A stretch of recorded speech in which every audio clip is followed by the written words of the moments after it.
কোন নদীতে জোয়ার ভাটা হয় না? গোমতী। বাংলাদেশের নদীগুলোর মধ্যে সবচেয়ে দীর্ঘ পথ অতিক্রম করেছে কোনটি? ব্রহ্মপুত্র নদ।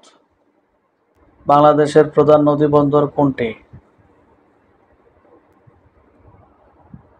নারায়ণগঞ্জ। বাংলাদেশের নদী গবেষণা ইনস্টিটিউট কোথায় অবস্থিত? ফরিদপুর।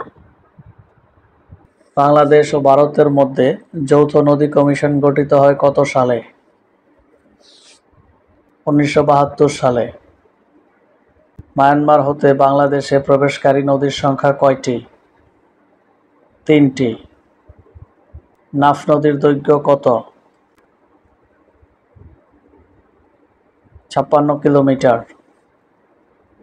নাফ নদী বাংলাদেশের কোন জেলা দিয়ে প্রবেশ করেছে? কক্সবাজার। বাংলাদেশ থেকে ভারতে প্রবেশকারী নদীর সংখ্যা কয়টি? 1টি। বাংলাদেশ থেকে ভারতে প্রবেশকারী একমাত্র নদী কুলিক। বাংলাদেশের আন্তর্জাতিক নদীর সংখ্যা কয়টি? 1টি। বাঙালি ও যমুনা নদীর সংযোগ কোথায়? বগুড়া। পদ্মা ও যমুনা কোথায় মিলিত হয়েছে?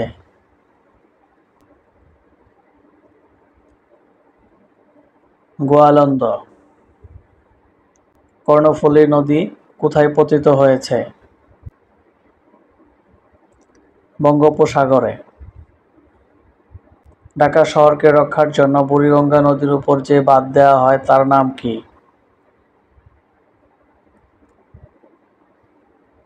বাকল্যান্ড বাঁধ। কাপ্তাই জলবিদ্যুৎ কেন্দ্র নির্মাণ করা হয় 1962 সালে। কোন নদী তিব্বতের মানস সরোবর হতে উৎপন্ন হয়েছে? ব্রহ্মপুত্র। মেঘনা নদী ব্রহ্মপুত্রের সাথে কোথায় মিলিত হয়েছে? ভৈরব বাজার। পদ্মা কোন জেলার ভেতর দিয়ে বাংলাদেশে প্রবেশ করেছে? রাজশাহী। ভারত ফারাক্কা বাঁধ নির্মাণ করেছে কোন নদীর উপর? গঙ্গা। পদ্মা নদীর ভারতীয় অংশের নাম কি? গঙ্গা। কোন সালে ফারাক্কা ব্যারাজের নির্মাণ কাজ শেষ হয়? 1974 সালে। কোন সাল থেকে ফারাক্কা বাঁধ চালু হয়? 1975 সালে।